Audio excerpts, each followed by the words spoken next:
একবার তুমি যদি নিজের হারটাকে মেনে হারার কারণ হিসেবে নিজেকে সান্ত্বনা গেলাতে শুরু করে দাও, পৃথিবীর কোনো শক্তি নেই তোমাকে জেতাতে পারবে।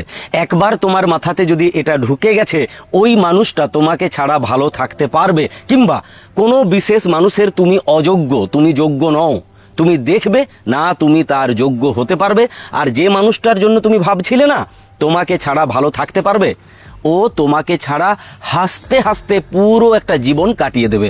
তুমি শূন্যতা ছাড়া কিছুই পাবে না, কারণ তুমি শূন্য খেতে এবং সেই খাবারটাতে আনন্দ পেতে শিখে গেছো। এটা তোমার প্রবলেম। তুমি নিজেকে অন্ধকার দুনিয়ার রাজা বানাতে চাইছো, এটা তোমার প্রবলেম। তুমি পজিটিভ হতে চাইছো না, এটা তোমার প্রবলেম। যারা আমাকে দীর্ঘদিন থেকে ফলো করছে তারা এই জঙ্গলটাতে আসার কারণ জানে। কিছু কিছু কথা স্টুডিওতে বসে বললে হয় না, তার জন্য দুপুর বেলায় এই আলো ছায়া খেলা জঙ্গলটাতে আমাকে আসতে হয়। আমার প্রিয় বন্ধু, ওই পাথরটাতে বসে আমি আমার দুর্বিষহ দিনগুলো, মাসগুলো, বছরগুলোকে কাটিয়েছিলাম। তাই যারা দুর্বিষহ দিন কাটাচ্ছে তাদেরকে সান্ত্বনা দেওয়ার জন্য নয়, পথ দেখিয়ে দেওয়ার জন্য আমি প্রতিবার এই জায়গাটাতে এসে বসি। পোশাকটা পিওর বাঙালির। সামনে কালী পুজো, নিজের উপরে বিশ্বাস রাখো, আমার কয়েকটা কথা শুনতে থাকো, যেভাবে বলছি সেইভাবে চলো। তুমি দেখো তোমার জীবনে পরিবর্তন আসবে, তোমার রিলেশনে পরিবর্তন আসবে, তোমার অর্থনৈতিক ক্ষেত্রে পরিবর্তন আসবে। যদি তুমি চাকরির জন্য প্রিপারেশন নিচ্ছ সেই প্রিপারেশন নেওয়াতে পরিবর্তন আসবে। তুমি নিজেকে ঊর্জাময় ভাবতে শুরু করবে, শুধু সেটাই নয় তুমি ঊর্জাময় হতে শুরু করবে। পুরোটাই ল অফ অ্যাট্রাকশন। তুমি মানো না মানো, তুমি জানো কিংবা না জানো, পুরোটাই ল অফ অ্যাট্রাকশন। আমাদের ব্রেনে তেমন জিনিস তৈরি হয়ে আছে যেমনটা আমি হতে চাই। সেটা কে তৈরি করেছে? আমি নিজে তৈরি করেছি। কখন তৈরি করেছি? শৈশব থেকে তৈরি করেছি। আজকে যদি আমি ভাঙাচোরা, তাহলে আমার ভাঙাচোরা হয়ে যাওয়ার পিছনে দায়ী একমাত্র আমি। ওই যে ভিডিওটা শুরু করেছিলাম, আমি নিজেকে অন্ধকার গেলাচ্ছি, আমি নিজেই আমার পিছনে ছায়া শক্তির মতো দাঁড়িয়ে যাচ্ছি। আরে আমি তো নিরুপায় ছিলাম, আমার উপায় ছিল না। যদি সাদাটা না হয়ে কালোটা হতো আমি দেখে নিতাম। হাজারটা অযুক্তি নিজেকে যুক্তিতে খাড়া করে দেওয়ার জন্য। আমি হেরে যাব এই গল্প কে আমাকে বলেছে? আমি নিজেই নিজেকে বলেছি। তাই আমি নিজেই সেই পথে চলেছি। ভালো করে বোঝার চেষ্টা করো। কে বলল আমি হেরে যাব? আমি এই বললাম। হারাটা কে দেখতে পেল? আমি এই দেখতে পেলাম। হারার পথ কে তৈরি করলো? আমার ব্রেন তৈরি করেছে। ব্রেন আগে থেকেই হারটাকে মেনে নিয়েছে। তার লাজ, লজ্জা, ঘেন্না, ভয় কিচ্ছু নেই। সে তো আগেই মেনেই নিয়েছে আমি হারবো, আর হারলে ওদেরকে এই কথাগুলো বলবো। আর প্রবলেমটা কোথায়? ঠিক সেই রকম ভাবে তুমি যা চাইছো সেটা পাচ্ছ না, একটাই কারণে, তুমি আসলেই সেটা চাইছো না। আর তুমি চাইছো না বলেই তোমার ব্রেন আগেই একটা নেগেটিভ দুনিয়া বানিয়ে রেখে দিয়েছে, যে দুনিয়াটাতে তুমি সম্রাটের মতো বসে রয়েছো পায়ের উপরে পা তুলে।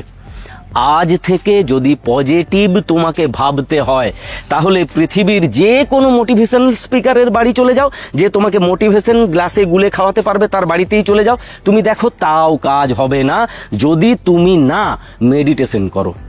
কিছুতেই হবে না। ওই অন্ধকার খুলিটা যে খুলিটা অন্ধকারে ভরে গেছে, সেই খুলিটাকে যদি আলোকিত করতে হয় তোমাকে মেডিটেশন করতেই হবে। কেউ তোমাকে বাঁচাতে পারবে না যদি তুমি তোমার মাথার ভেতর থেকে অন্ধকারটাকে বের করে আলো না প্রবেশ করাতে পারো। তাই আগে মেডিটেশন করতে শুরু করো। যে মুহূর্ত থেকে তুমি মেডিটেশন করবে সেই মুহূর্ত থেকে তোমার মন, তোমার ব্রেন প্রভাবিত হতে শুরু করবে। অন্ধকার যে পথগুলো তুমি বানিয়েছো, প্রত্যেকটা পথ পাল্টাতে শুরু করবে, পথগুলো আলোকিত হতে শুরু করবে। ভোর তাদের জীবনে আসে যারা ভোরের পথে চলছে, আর যাদের পথটাই অন্ধকারের তাদের জীবনে কোনো দিন ভোর আসে না, কারণ তারা অন্ধকারের দিকেই ক্রমাগত এগিয়ে যাচ্ছে। অন্ধকার গুহা।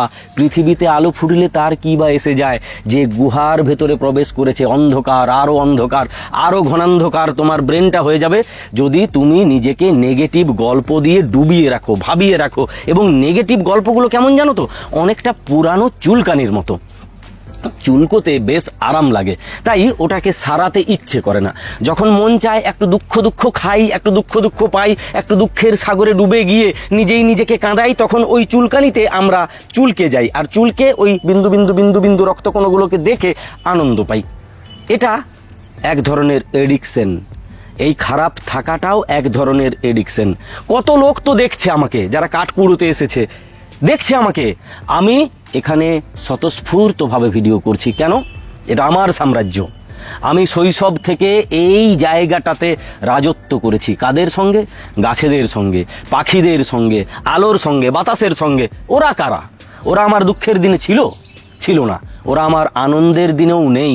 ঠিক সেই রকমভাবে তুমি যাদেরকে সাজিয়েছো তারা কতটা যোগ্য তোমার জন্য, তোমার পথ তৈরি করার জন্য, তুমি কাদের সঙ্গে মেলামেশা করছো, এটা একটা গুরুত্বপূর্ণ বিষয়। তাই যদি নিজেকে আদ্যপান্ত পরিবর্তিত করার প্রয়োজন আছে, তাহলে সেই লোকগুলোর দিকেও তাকিয়ে দেখতে হবে কাদের সঙ্গে তুমি মেলামেশা করছো। এরপরে তুমি চলতে শুরু করো, তুমি দেখো তোমার দিন বদলাতে শুরু করবে, তোমার দুনিয়া বদলাতে শুরু করবে, তুমি নিজে রেজাল্ট দেখতে পাবে। আর যত নেগেটিভ ভেবে যাবে না, যত নেগেটিভ ভাববে, তত বেশি করে অমাবস্যা তোমার উপরে প্রভাব বিস্তার করবে। দীপাবলি তোমার জীবনে কোনো দিন আসবে না, কোনো দিনেই আসবে না। তাই নিজেকে সান্ত্বনা দিয়ে, গাল গল্প শুনিয়ে, ভুল বাহাল বুঝিয়ে সময়টাকে নষ্ট করো না। নিজেকে প্রতিষ্ঠিত করো, নিজেকে রাজা ভাবতে শুরু করো, রাজার মতো ফিলিংস নিজের ভেতরে নিয়ে এসো।